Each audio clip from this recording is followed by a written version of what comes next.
Hi friends, how are you today? My name is Bailey Sarian and today is Monday, which means it's Murder, Mystery, and Makeup Monday. If you are new here, hi, my name is Bailey Sarian and on Mondays I like to sit down and talk about a true crime story that's been heavy on my noggin, and I do my makeup at the same time to just like keep my hands busy, really. If you're interested in true crime and you like makeup, I would say subscribe because I'm here for you on Mondays. You guys, today, listen, you've been recommending this story since day one and I've been avoiding it because it's a behemoth of a story, okay? It's just like one of those cases that we have all heard about and it has had people in a chokehold for years. A killer, sometimes hooded or in a costume, who appears out of nowhere, sometimes on like an isolated lover's lane, a busy city street. Young women and couples seem to be his preferred target, but then he guns down a cab driver and then even like targeting a busload of school children. So there seemed to be a pattern, but then again, like no pattern at all, just more bloodshed. According to the killer, quote, "because it is so much fun," end quote. Then came the taunting letters, the unsolvable ciphers, and the creepy phone calls. This is Zodiac speaking. Today, more than 50 years after the notorious Zodiac Killer claimed his last victim, he still holds our attention hostage. Who was he? Why'd he do it? Is he still out there watching, listening, giggling? Or maybe he's dead. Either way, police to this day still get tips about his identity, and the case, after all these years, still remains open. Investigators, they have his DNA, still no matches. There have been suspects, but no arrests. Questions, lots of them, but no answers. What really makes the Zodiac unique, though, is like how deeply involved ordinary citizens were in trying to catch him, even to this day. So let's talk about the Zodiac Killer. So before we get into today's story about people making bad choices, let me give you a little tip. If you are online, it's really smart to be using a VPN. Yeah? A VPN.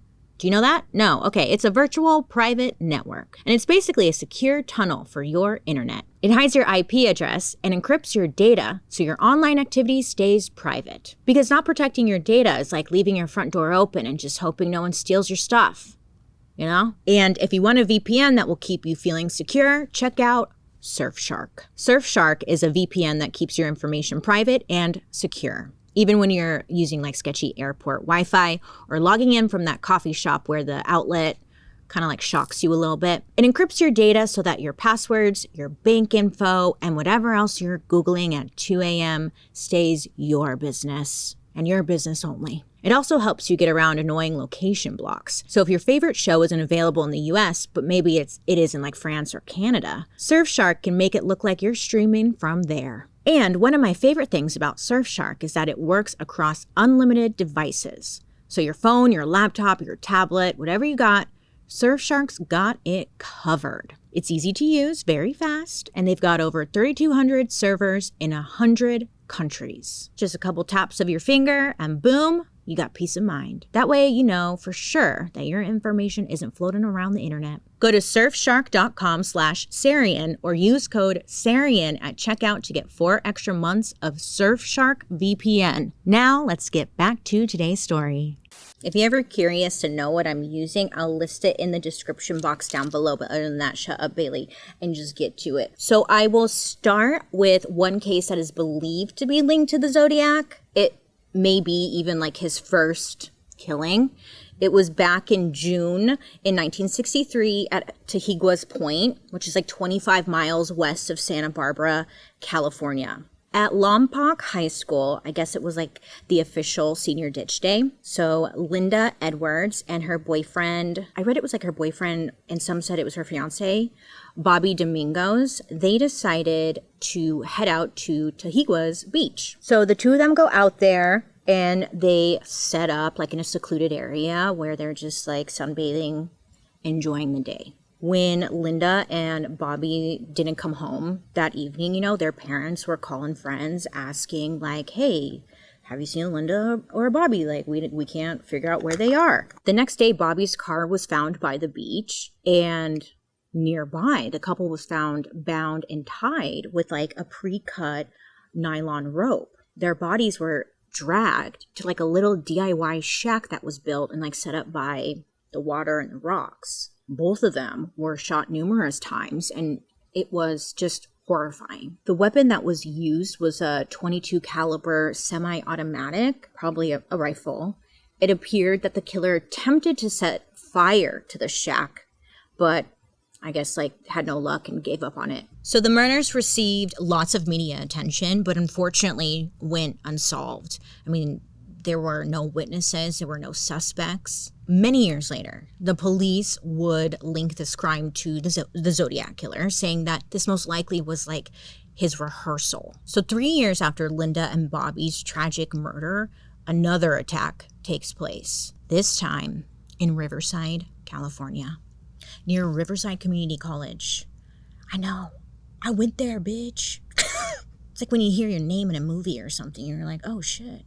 Close to home, oh fuck. Anyways, so 18-year-old college freshman, her name was Sherry Bates. She decided to spend her Sunday at the college library to work on a research paper. Witnesses at the library said they saw her there all day up until like 9 p.m. Now, while she was in the library, what she didn't know was that the killer had like followed her there, found her Volkswagen Beetle, and disabled the ignition wiring and the distributor. Now, disabling both of these essentially kills the spark system, making the engine dead. So we got a little mechanic here. When Sherry didn't come home that night, her father called the police and reported her missing. I should have added a disclaimer. I apologize. Today's story is pretty brutal. Sherry had been repeatedly stabbed in the chest and left shoulder and had deep slash wounds to her face and neck. Now, about 10 feet from Sherry's body, investigators discovered a wristwatch, along with a footprint of like a military type boot. The wristwatch found nearby made investigators believe that Sherry like fought back. She fought her attacker. And then they also found DNA under her fingernails and scratches. But investigators had no leads. Remember, this took place before, the DNA technology came into play. So they were like, we found DNA, take a picture of it. Like, that's really all they could do. They had to Scooby-Doo the mysteries back then. Then on November 29th, after Sherry's murder, 2 typed letters were sent to the Riverside police and the local press. Now, whoever wrote these letters described how Sherry was, quote, most likely lured from her vehicle and then murdered. In the letter, the killer described in detail how he had first disabled her car, then watched her repeatedly attempt to switch on the ignition until her car battery died. Then he said that he went up to her, knocked on the window, whatever, and was like, hey, can I help you out? And was able to lure her away from her car. In the letter, he stated that after walking a short distance from her car, he told her, quote, it's about time. End quote. And then she replied, about time for what? To which he said, about time for you to die. This is what he said in the letter. I don't like it. Listen, there was press coverage and media attention, but again, investigators really had no leads. Then in April of 1967, the Riverside Police Department and Sherry's father, both of them received handwritten letters. And on a single sheet of paper, it said, Bates had to die, there will be more. Now, at the bottom of the letter, each letter, there was a number or a letter, which was either a 2 or a Z. Could be either one. They weren't sure. Now, police at the time, they considered this just to be a really distasteful hoax and didn't think it was much of anything. Sadly, maybe they should have taken it seriously, but I don't know. But Sherry Bates, her tragic death was never solved.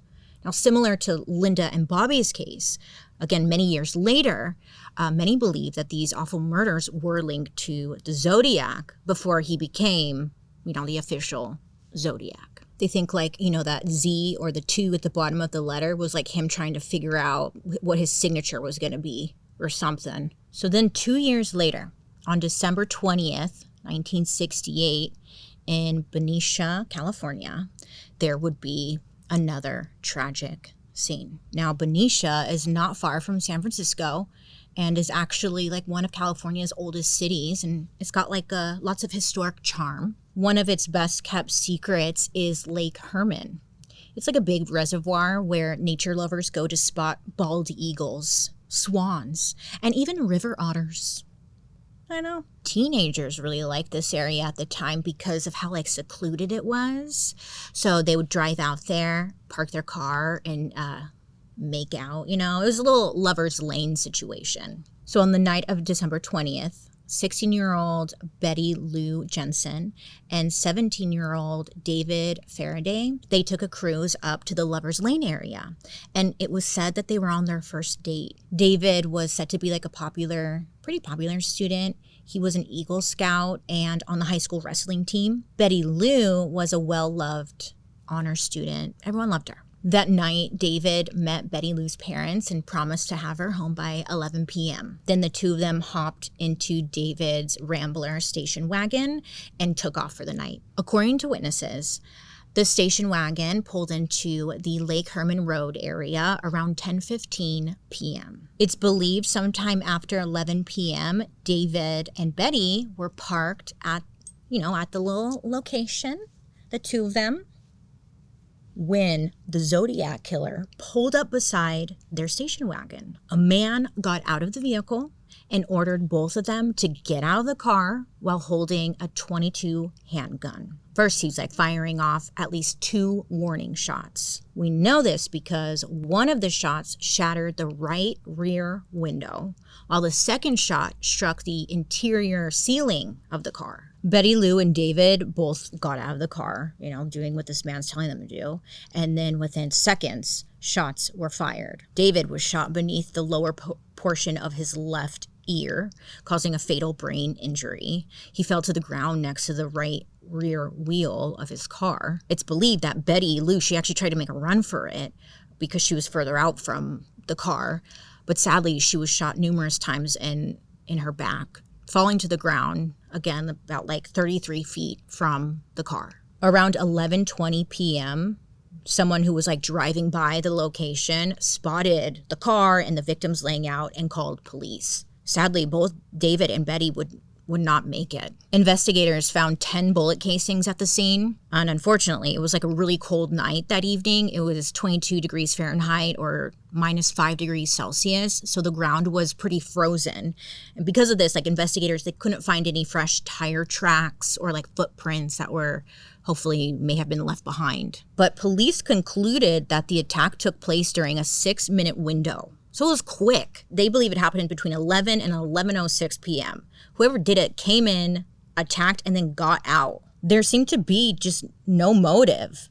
The couple, they had no cash or valuables on them, so robbery was ruled out, and autopsies revealed that there were no signs of sexual assault. At first, detectives, they homed in on a classmate of Betty Lou's. His name was Ricky. Fellow classmates told police that Ricky, he was talking about how he wanted to beat up David, how Betty Lou was like his girl, there was beef. Plus, Betty Lou had mentioned that she did not like Ricky and just was creeped out by him. According to her, this Ricky guy would drive by her house at night, so she would make sure to keep her curtains closed because she was worried that Ricky was outside looking in her window, just being a freaking creep. So police are like, okay, we gotta look into this guy. So Ricky was questioned and looked into, but nothing came of it. Police, they wrote him off as a creep, but he was not the killer. The Lake Herman double murder was believed to be the work of a complete stranger, and Betty and David were just targeted at random. Again, the media and everyone was reporting on it, but there were no answers, and police really didn't know where to go from here. But then, 7 months later, and less than 4 miles away, this case took a sharp turn. It was the 4th of July, 1969 in Vallejo, California, not far from Benicia. 22-year-old Darlene FERRIN and her friend, 19-year-old Michael MAGEAU, were sitting in her brown Corvair in the Blue Rock Springs parking lot. I guess it was like a golf course or something, but they're in the parking lot. So Darlene, she was young, right? 22. She's married. She was a new mom. She just had a baby. And she was pretty popular at the local diner that she worked at. Like, everyone loved her. Everyone loved her. It was said that she met Michael at her work and the two were friends. I guess her husband was working that night, so Darlene asked Michael if he wanted to go to the movies or like grab a bite to eat once she got off of work, and he agreed. So after work, Darlene picked him up and she told Michael that she wanted to talk to him about something. So they headed to Blue Rock Springs to park the car and just talk. Now, when they first pulled up, there were like other people in the area, but at some point it was getting late and the other cars left. So, later it was just the two of them in this parking lot. It was like almost midnight, okay? Another car pulls into the lot. I guess about like 6 or 8 feet away from their car on the left side of her vehicle. So Michael said he turned to Darlene and asked her if she knew who the person was. He was like, do you know who that is? Darlene responded by saying, oh, never mind. Michael said he wasn't sure what she meant by that. He's like, what? But before he could ask, the car that was parked reversed out and then sped off. It was like, okay, weird, but whatever, So not even 5 minutes later, that same car returned, pulled into the parking lot right up to the right of Darlene's car, about 10 feet back. But this time, the driver got out of the car and was holding a bright light or flashlight and shining the light directly at them. Now, this person was just walking silently up to the passenger side door. Michael, he said he assumed it was a cop, just wondering what they were doing out so late. So he started to reach in his pocket for his wallet and his ID. But then suddenly he heard this muffled sound and felt a burning pain in his neck and his back. He realized he'd been shot. So now he said he tried to scramble over the back seat to get away from the gunman. And when doing so, he got shot in his left knee. The killer then turned his attention to Darlene, shooting her in each arm and in her back as she tried to turn away. Finally, after just this freaking chaos, the gunman stopped and just started walking back to his car. So Michael, obviously in pain, he started to cry out or yell or something, but he was making noises. And the killer, I guess, hears him. So he comes back and he puts 2 more bullets into Michael and Darlene before casually walking away and driving off. He didn't even speak a word, okay? Michael was still alive, okay? He managed to climb over the seat, open the car door, and just tumbled out. He was then able to wave down a passing car, who then went on to get help. A 911 call came in at around 12:10 a.m. about, 2 people getting shot at Blue Rock Springs. But then a second call came in about 40 minutes later.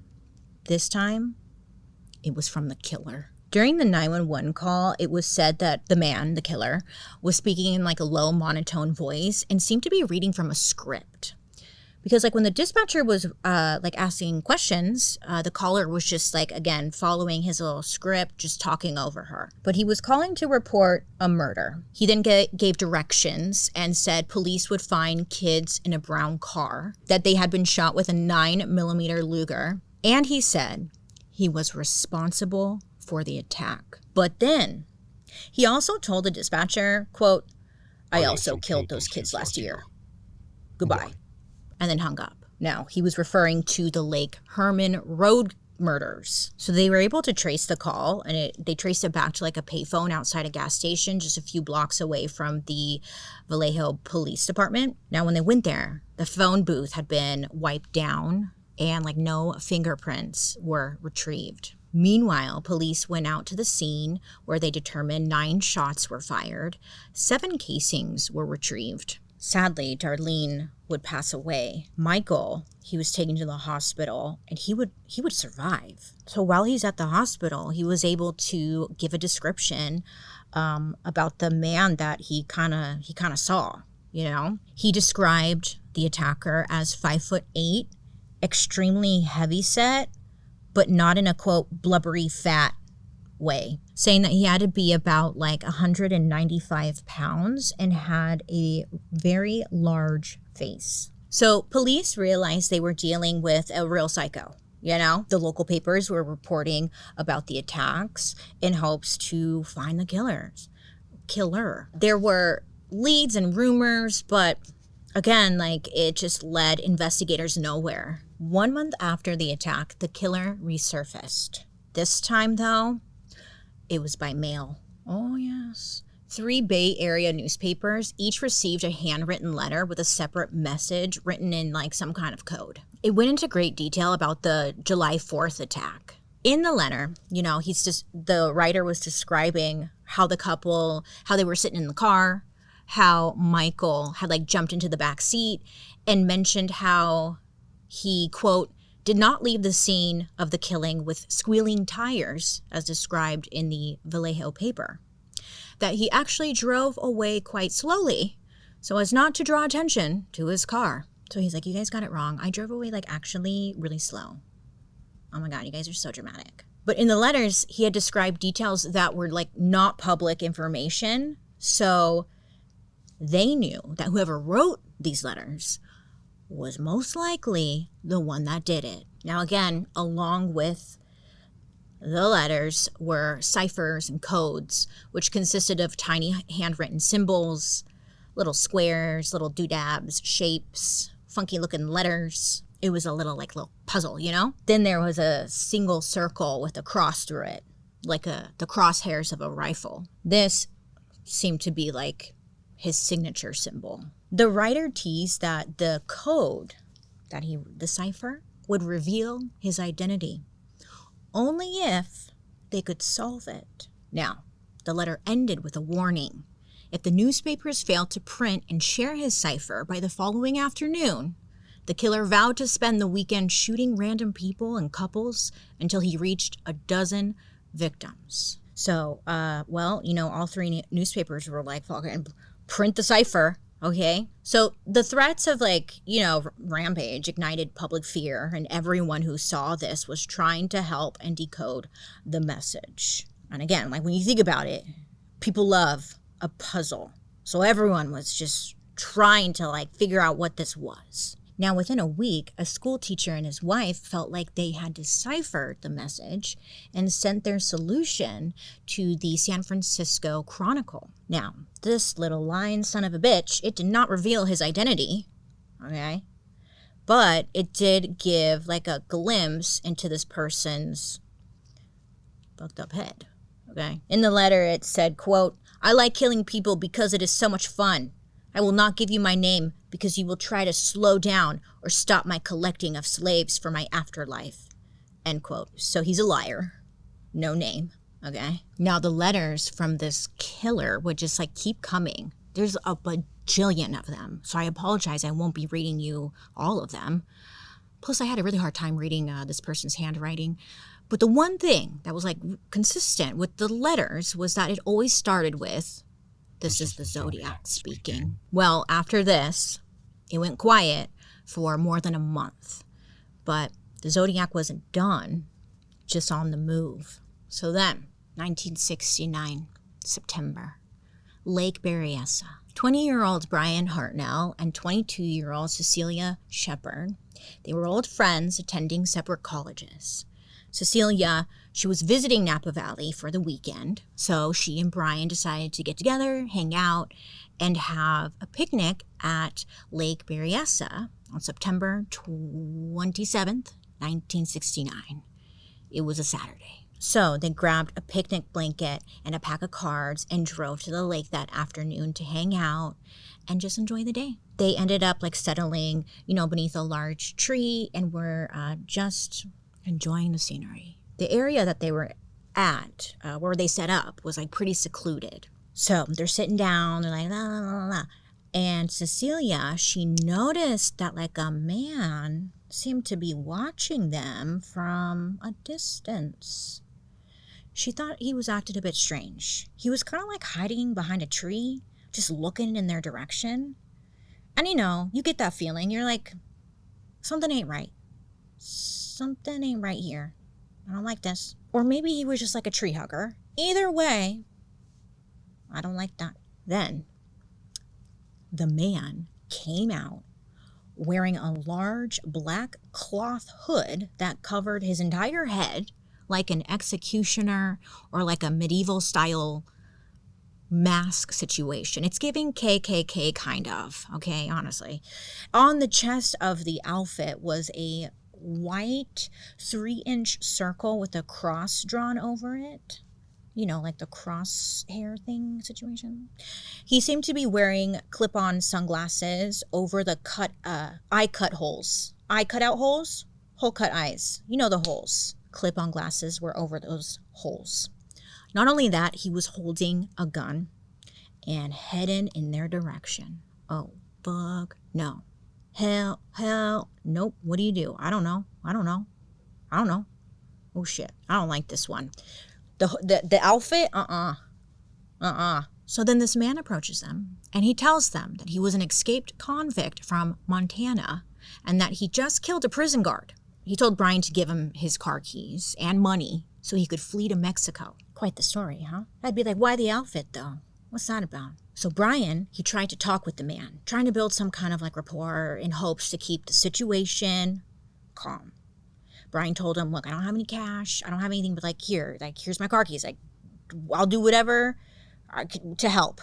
So then the man pulled out a long pre-cut plastic clothesline and told Cecilia to tie Bryan's his hands behind his back.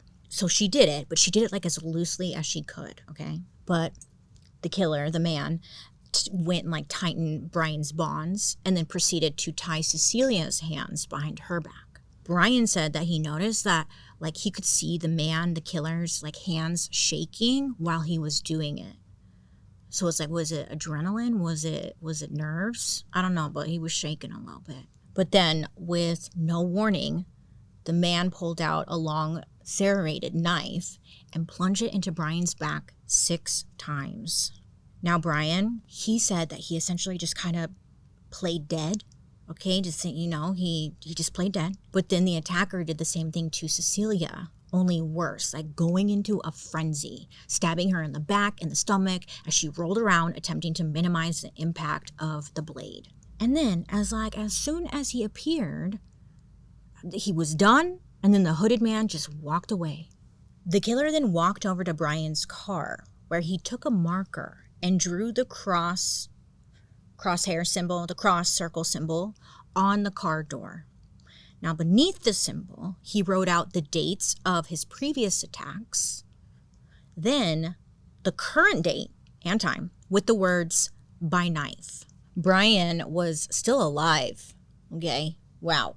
So he untied himself and then he freed Cecilia. A local fisherman and his son heard their screams and went to help. They both were rushed to the hospital. Sadly, Cecilia would die, but Bryan would survive the attack. Could you imagine?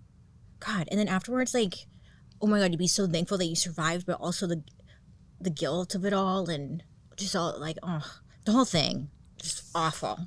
Almost an hour after the attack, a man called the Napa Sheriff's Department from a payphone. It was 27 miles from the crime scene. The caller said, I want to report a murder. No, a double murder. Then went on to describe where the victims were located and what vehicle they were driving. He ended the call with, I'm the one that did it. Click. Get a hobby, my God. Why you gotta kill people? It's so lame. I don't like a killer in a costume. That's that nightmares right there. Yeah. Bryan was able to give a description of the attacker and also what happened. I considered him a robber. I had absolutely no thought that he was anything but that.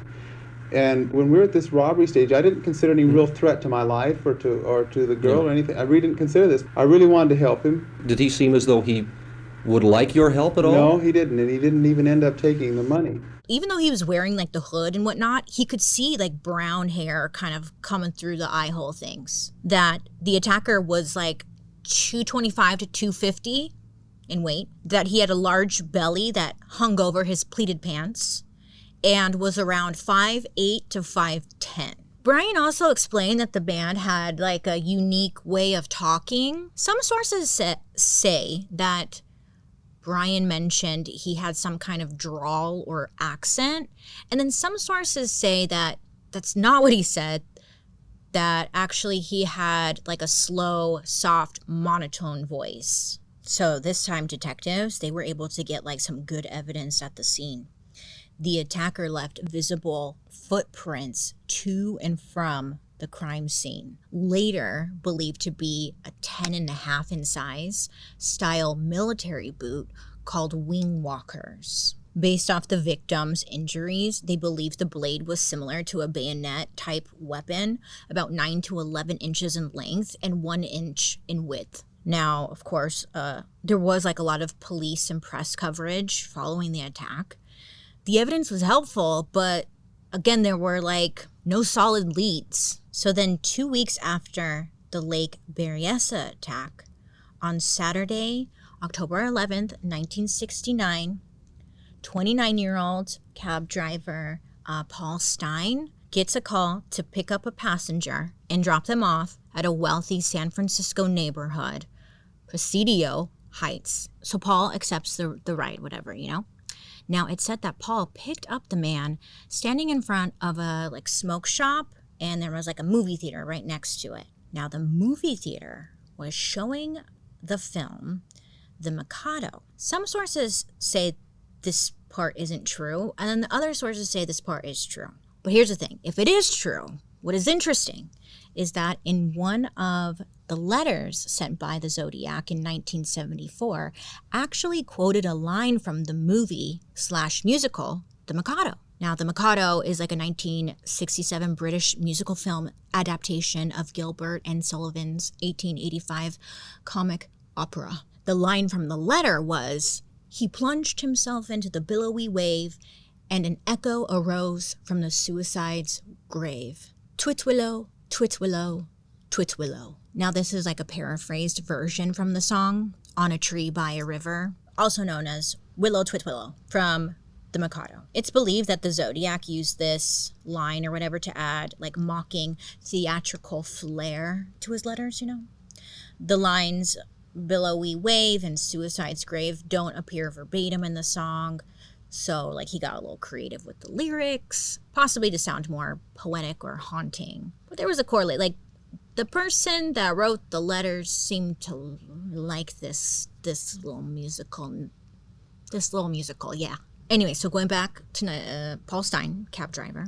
So a few minutes before 10 p.m., Paul Stine pulled his cab to a stop in the Presidio Heights neighborhood. The man that he picked up, the passenger, then pulled out a 9mm gun and shot Paul in the right side of his head, killing him instantly. Now, what the killer didn't know was that directly across the street, there were some teenagers in their home looking out the window, watching all of this go down. So after killing Paul, they saw the man like remove a section of Paul's shirt, like he cut it off. He cut off a piece of Paul's shirt, then used the shirt to like wipe down different parts of inside, like the taxi, then got out of the car and wiped down the outside of the front passenger door, then went and like wiped down the driver's side door handle.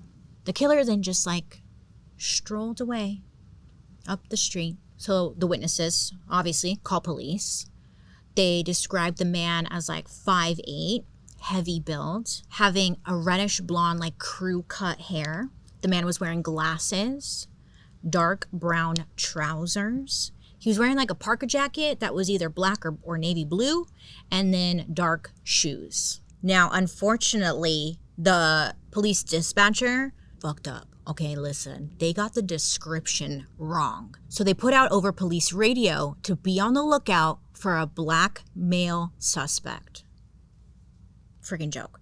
Don't know how they got that wrong, right? Okay, so police are driving in the area looking for a black male suspect, and it was said that like police, came into the neighborhood, looking like where the killer was believed to be walking. It's said that a police officer even pulled over and talked to a man, asked a man if he saw anyone leaving the scene.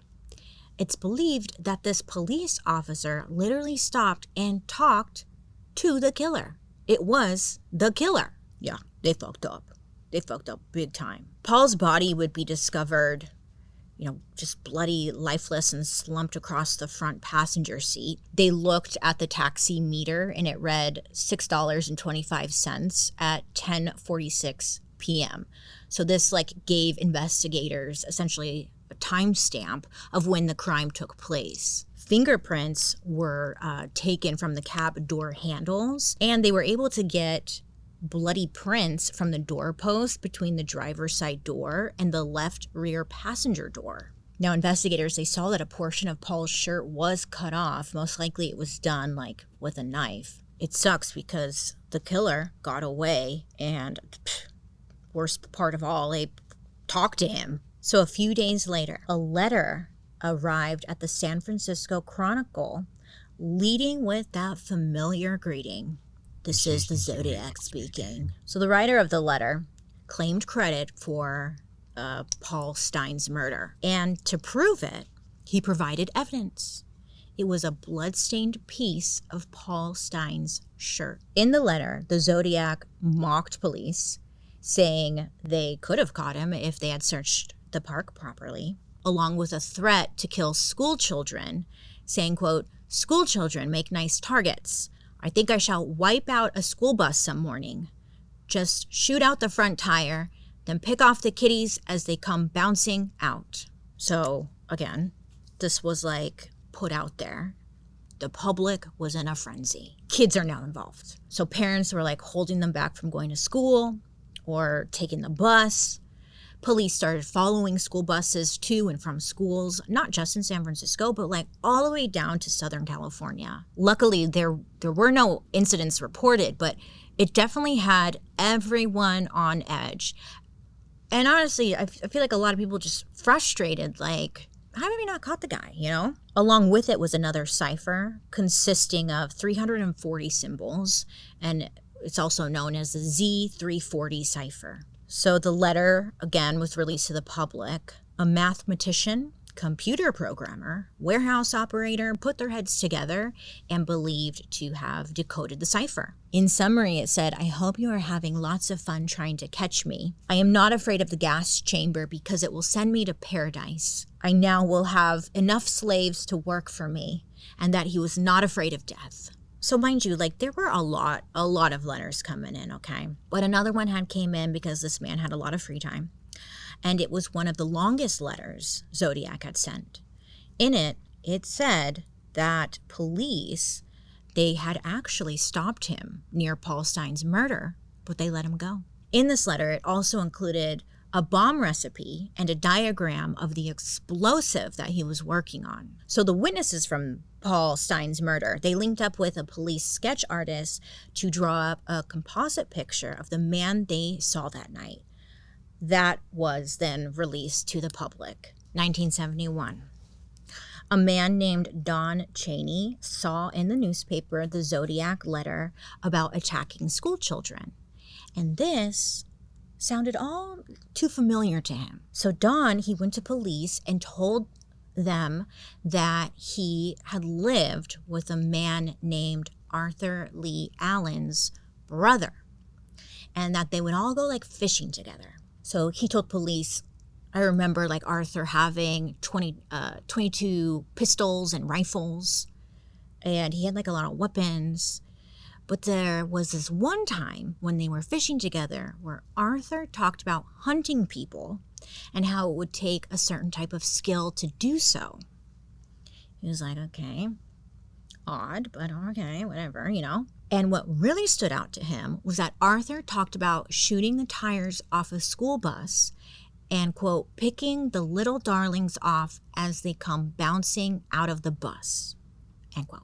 Now, this is what made Don go to police, because it was very similar to what was said in the Zodiac letter. Don said, like, originally when this was mentioned to him, he just, like, didn't say anything because he low-key thought Arthur was just, like, a weirdo, you know?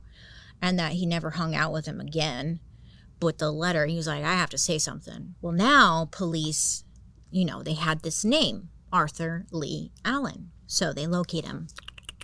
Okay, they pay him a visit at his place of work in Vallejo, California. Police noted that Arthur did match the height and weight description, that he was wearing the type of like boot that would match the print in evidence. And they even took notice of his watch, a Zodiac diving watch. Now, it was said that Arthur was an avid swimmer and that the watch was a gift. Coincidences, you know? So police got a search warrant for Arthur's, he was living in a trailer in Santa Rosa, California. So, you know, they get the warrant, they take a look inside. It was said they opened up his freezer.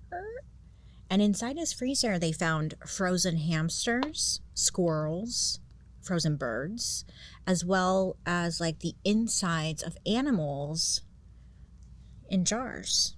They shut the freezer. They're like, okay, noted. From his home, they took handwriting samples, hunting knives, a wooden dildo from under his bed, boots that would match those prints found at the crime scene. But unfortunately, they found no hard evidence linking Arthur to the crimes. Having dead squirrels in your freezer and a wooden dildo isn't illegal. Was having dead squirrels in your freezer? Well, I don't think so. Yeah, you know. Yeah. Plus, the military-style boots that they took, very common in the military world. So it's like it wasn't, again, it's like it wasn't, you know, it wasn't enough to make an arrest. But when all this happened, Arthur's name was not like publicly released. Still, throughout the years, a lot of letters were coming in with ciphers and codes, just taunting police. They had tons and tons of suspects. People were calling in with their theories and, you know, everyone was like just trying to help. But it led them nowhere. Then the letters stopped, the ciphers stopped, and everything went silent. In 1974, years passed, no letters, no brutal murders, no mysteries. I mean, was he finally done? Maybe he died. Was the killer arrested?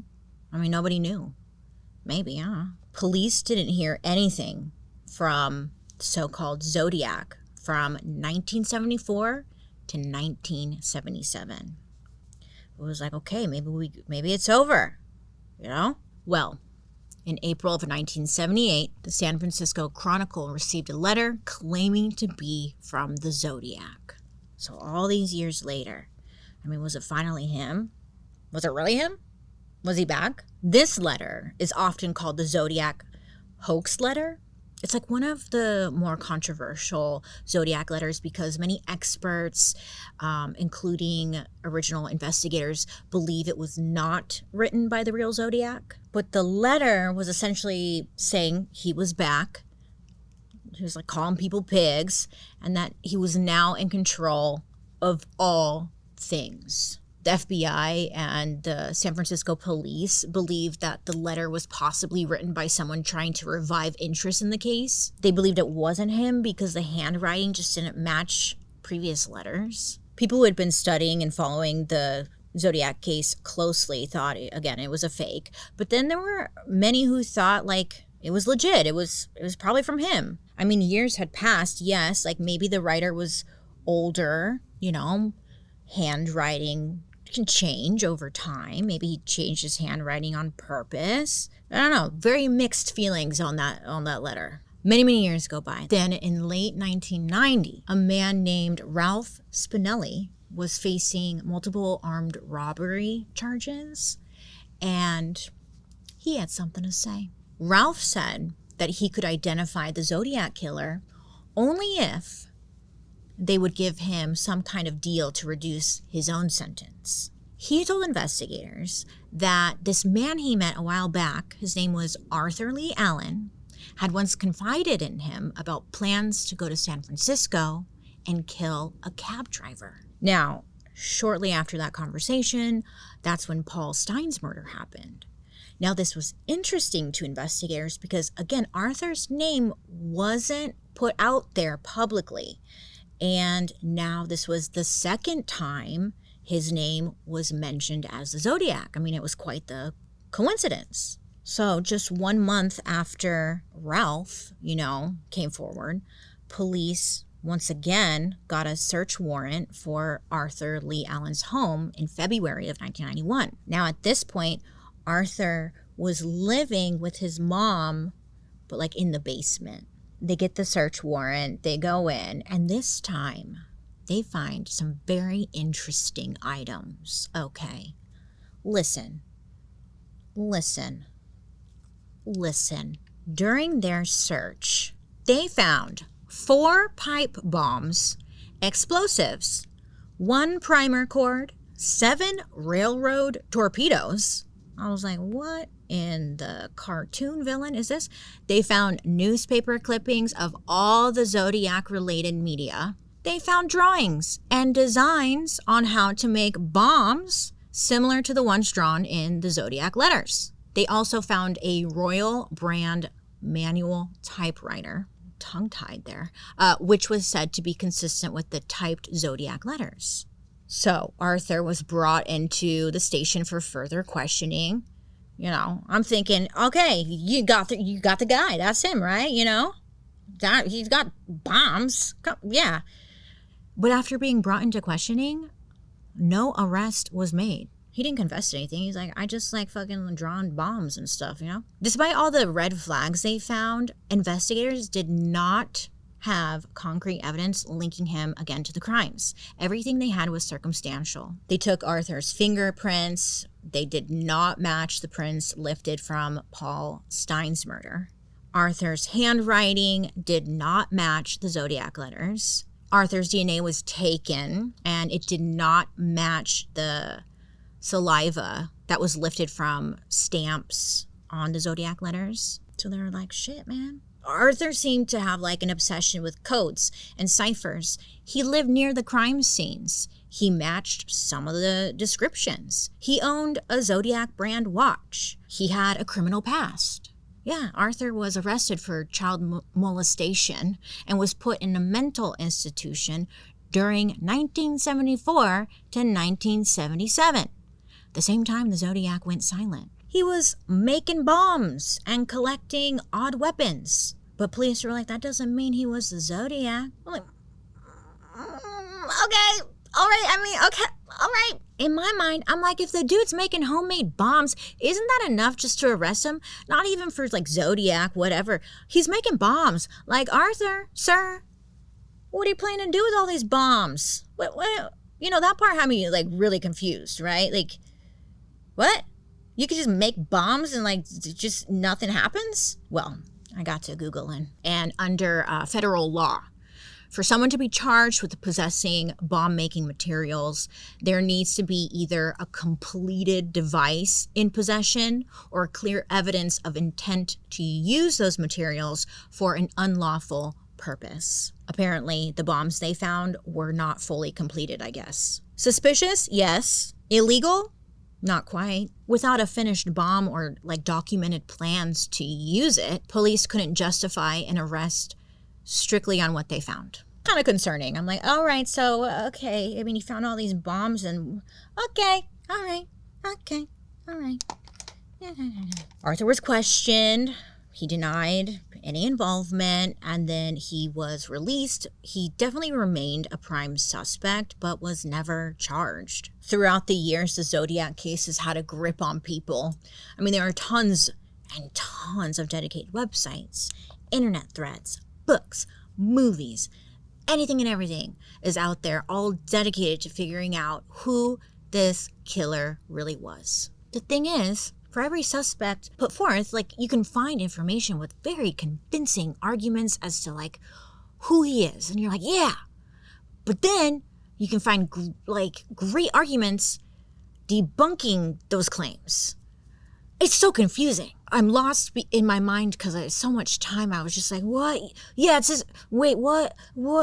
It's just, there's so much out there. And like to this day, there are 2 Zodiac ciphers that remain unsolved. One is the Z13 cipher. It was sent in April of 1970. It contained 13 characters. And the other one is the Z32 cipher, which was sent in June of 1970, which has 32 characters. I mean, will these give further answers? Personally, I think not. Many believe that they most likely were intentionally short to mislead or mock, rather than actually like be solvable. Or maybe they will give a name. So, name them. It's like the only housewife meme I know. Look, people, investigators, internet sleuths have named suspects that they believe to be the Zodiac. I'll list the top suspects out there that I came across. Sorry if I missed some. There is a lot. First and foremost is Arthur Lee Allen, who we talked about. He had a military background, was an elementary school teacher where he taught his students how to communicate with codes or ciphers. His students later said that he would play music from the Mikado. I mean, people are allowed to like it, but okay. He's the most widely believed suspect. Arthur passed away in 1992 at the age of 58. And I must say, if you haven't watched the show on Netflix called This is a Zodiac Speaking, it's 3 episodes. And at first I was like, ugh, I don't want to watch that. It's just, whatever. But it was actually really good. I know those of you who are close to the case, you might be rolling your eyes because a lot of people think it wasn't Arthur. But damn, in that show, they made a very compelling case. After watching it, I was like, yep, Arthur, it was him. And I don't know why we're questioning it. It was him. But then again, I personally get convinced with every suspect mentioned because people have put together some very compelling evidence. The internet sleuths are so good. I should do my brows. I haven't done my brows. Who am I? In 2021, a group of independent investigators known as the Case Breakers believed that a man named Gary Francis Post, an Air Force veteran who died in 2018, was the Zodiac Killer. Now, they cited circumstantial evidence such as facial scars matching the police sketches. It was said that Gary had boasted about killing people, was obsessed with guns,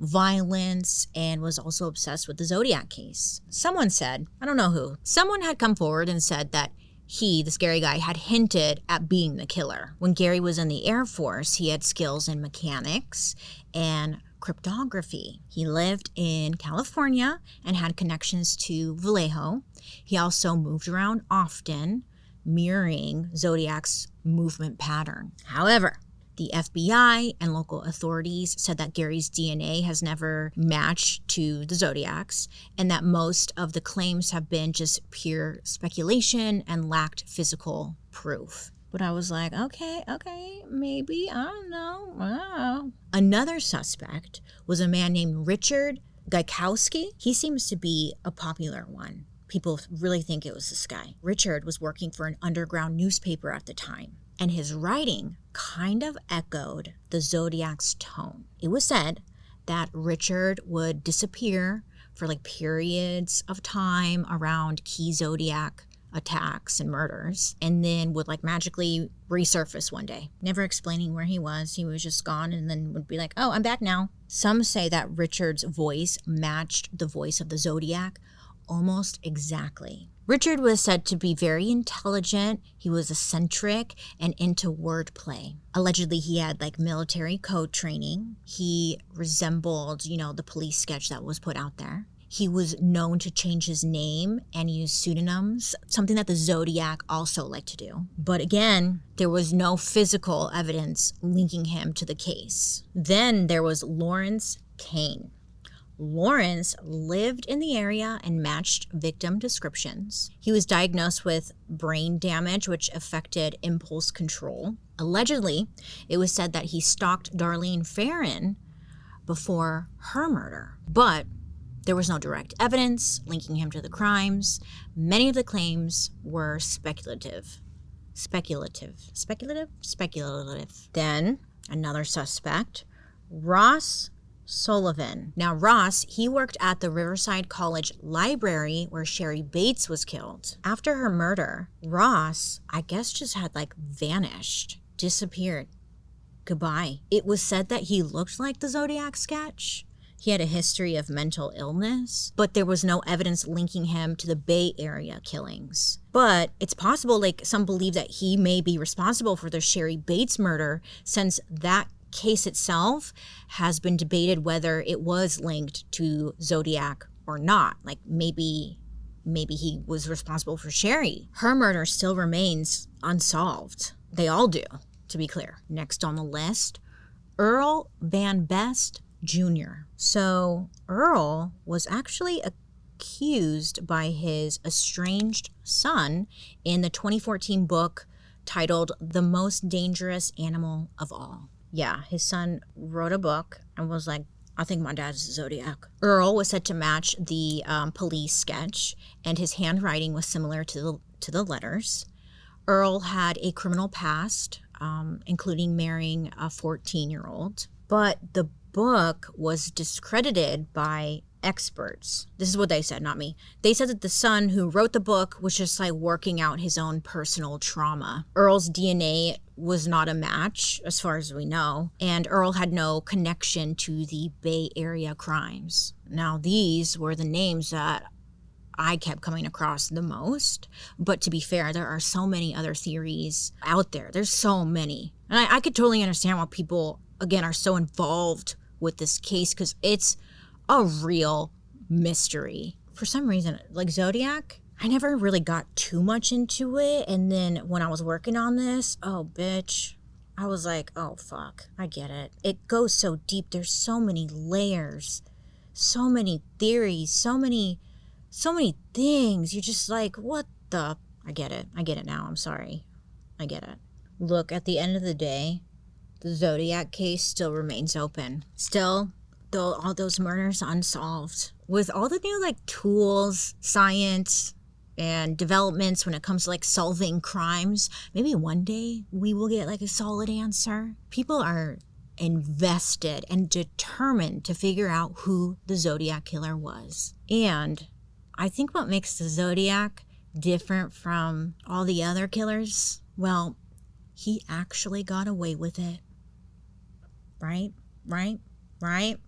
Yep. I'm just going to tell you, I gave you like just a little TLDR version. If you want, there's just so much out there if you want to just learn more. There's a lot. It was a lot. I don't know. I wonder if it will ever be truly solved. I hope so. Right? I think people really found this interesting because of the codes and ciphers. I think us as humans, we like trying to figure shit out like that, yeah? I mean, you play Wordle, don't you? I do. Do you think in these unsolved ciphers, it will give any further information, do we think? Or do you think it's like, I don't know what to think. Well, okay, here's what I really do think. I do think it was Arthur, but at the same time, how come they didn't find like any concrete evidence? But what would be concrete, Bailey? He could have used someone else to lick the stamps, right? Like, they keep saying like no one's DNA matches the stamps, but it's like maybe he wasn't licking the stamps. What if he got like a dog or someone to lick the stamps? Plus, when it comes to this Arthur guy, what was up with his mom and his brother and stuff like that, his family? Did they know anything? The fingerprints? Whose prints were those? I don't know. Were these murders all the same guy? Because there's a lot of theories out there that believe actually none of these murders were the same guy.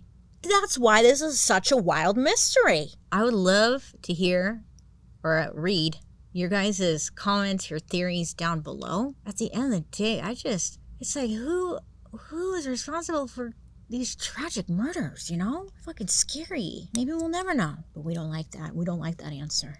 Anyways, let me know down below your theories and stuff. Send me further down this rabbit hole. If you haven't watched that Netflix docu-series thing, this is the Zodiac speaking. Highly recommend. Oh, wow. I was like, it was Arthur. But other than that, let me brush my hair. Hold on. Deep breath. Okay. Wow, this was a journey. All right, it really was. When I get home, I'm still going to further... I am not done. This could be 18 parts. I get it now. But let me know your guys' thoughts, theories, everything down below. I will be reading your comments like crazy. And also, let me know who you want me to talk about next time. You guys send me down some wild journeys here. Thank you for hanging out with me today. I hope you have a wonderful rest of your day. Be safe out there. Listen, this is kind of morbid and dark, but it's the truth. If you ever get attacked, and I pray it never happens to you, but if it does, make sure to scratch the shit out of the attacker and get all the DNA under your fingernails, okay? That's one thing, okay? We have the technology now. Mystery should not go unsolved. Thank you. Have a good day. Make good choices. Be safe out there, okay? I appreciate you so much, and I will be seeing you guys later. Goodbye.